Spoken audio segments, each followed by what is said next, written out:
मित्रों, बसंतीय नवरात्रि की आज 9वीं तिथि है। जगतजननी मां भगवती की सिद्धि प्रदान करने वाली पावन तिथि।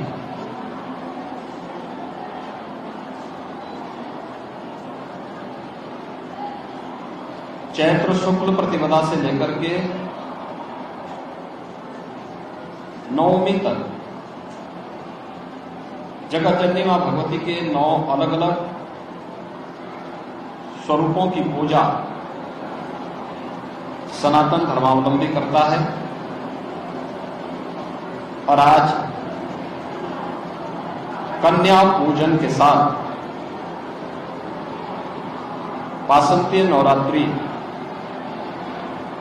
का एक कार्यक्रम अब समारोह की ओर जा रहा है। ये मेरा सौभाग्य है कि मैंने अभी देवी स्वरूपा कन्याओं के पूजन का कार्यक्रम अभी यहां पर संपन्न किया है। वे सभी प्रसाद पा रही हैं। भारत की सनातन धर्म की समृद्ध परंपरा में मातृशक्ति के प्रति श्रद्धा और सम्मान का भाव कितना प्रगाढ़ है, उसका यह उत्कृष्ट रूप हम सबको वासंतीय नवरात्रि और शारदीय नवरात्रि के रूप में देखने को मिलता है, जिसकी शुक्ल पक्ष की प्रथम 9 तिथियों में जगतजननी मां भगवती के अलग अलग स्वरूपों की पूजा करके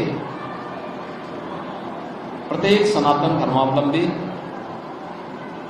मातृशक्ति के प्रति अपनी श्रद्धा भाव को व्यक्त करता है। और वह परंपरा पूरे देश के अंदर आज 9वीं की तिथि पर बालिकाओं के सम्मान, उनके प्रति श्रद्धा भाव और उनके पूजन का कार्यक्रम हर सनातन धर्मावलंबी के घर में देखने को मिल रहा होता और बड़ी श्रद्धा भाव के साथ लोग इस कार्यक्रम के साथ जुड़ रहे हैं। यह पवित्र भाव हमारे जीवन में सदैव बना रहे। प्रत्येक नागरिक का एक दायित्व बनता है। इसीलिए आज सरकार ने भी मातृशक्ति की सुरक्षा के लिए, उनके सम्मान के लिए, उनके स्वावलंबन के लिए अनेक कार्यक्रम प्रारंभ किए हैं।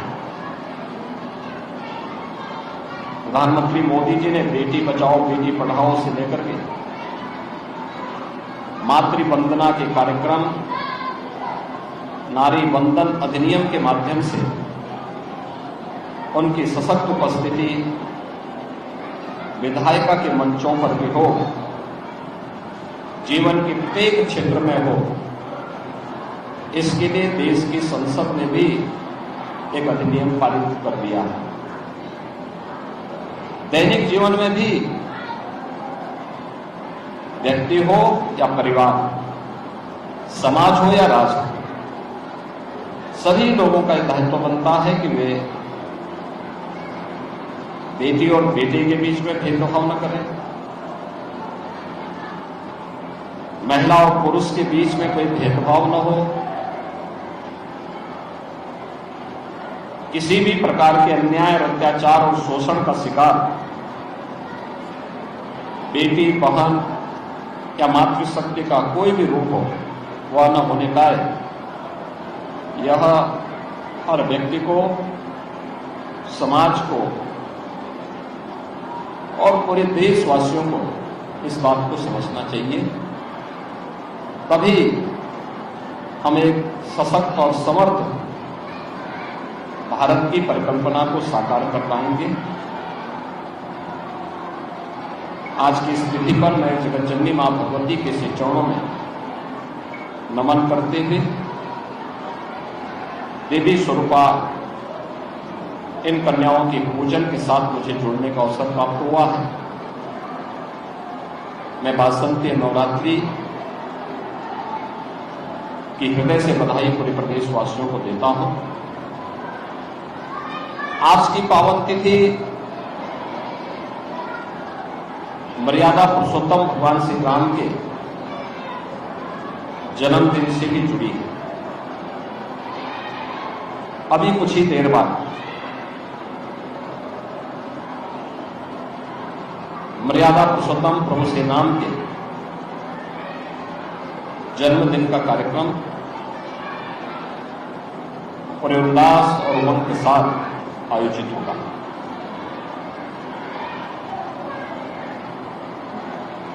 यहां पर कल से ही अखंड रामायण का पाठ चल रहा है। प्रदेश के हर देवालय में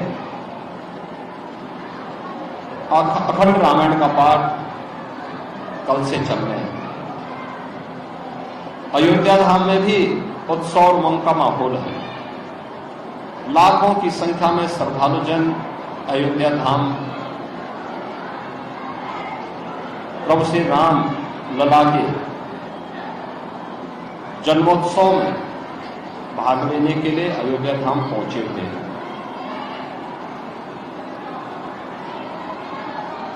आज जगत नियंता भगवान सूर्य भी ठीक 12 बजे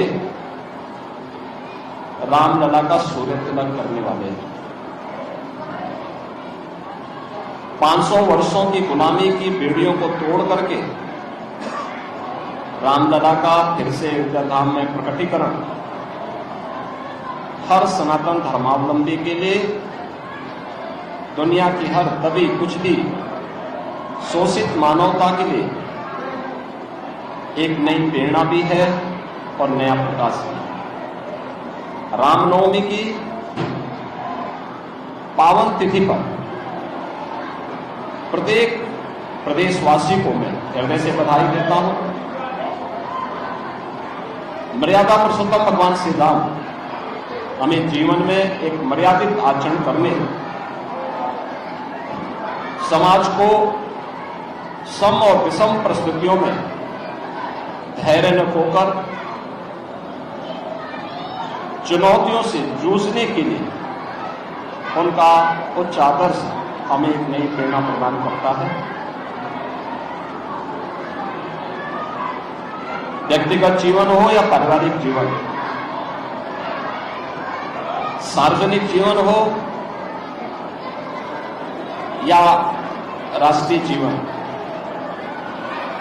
सामाजिक रिश्ते हो या राष्ट्रीय रिश्ते, उनका निर्वहन कैसे होना चाहिए, मर्यादा पुरुषोत्तम प्रभु श्री राम का उच्च जीवन आदर्श हमें एक प्रेरणा प्रदान करता है। अभी 1 वर्ष पहले ही प्रधानमंत्री मोदी जी के कर कमलों से 22 जनवरी 2024 को अयोध्या धाम में 500 वर्षों का इंतजार करते हुए रामलला का प्रकटीकरण का कार्यक्रम संपन्न हुआ। प्राण प्रतिष्ठा का कार्यक्रम पूरी भव्यता के साथ, पूरी दिव्यता के साथ संपन्न हुआ। और आज यह सौभाग्य की बात है, प्रधानमंत्री मोदी जी स्वयं रामेश्वरम में भारत के पहले ऐसे ब्रिज का जो ऑटो मोड पर वहां से चलने वाले यातायात के लिए भी उपलब्ध होगा और उस पुल का इस्तेमाल यातायात के लिए भी किया जा सकता है, ऐसे ब्रिज का लोकार्पण भी रामेश्वरम में करने जा रहे हैं। रामेश्वरम हजारों वर्ष पहले भगवान राम ने भारत की उत्तर से लेकर के दक्षिण तक सीमाओं को कितना जीवंतता प्रदान की थी। भारत के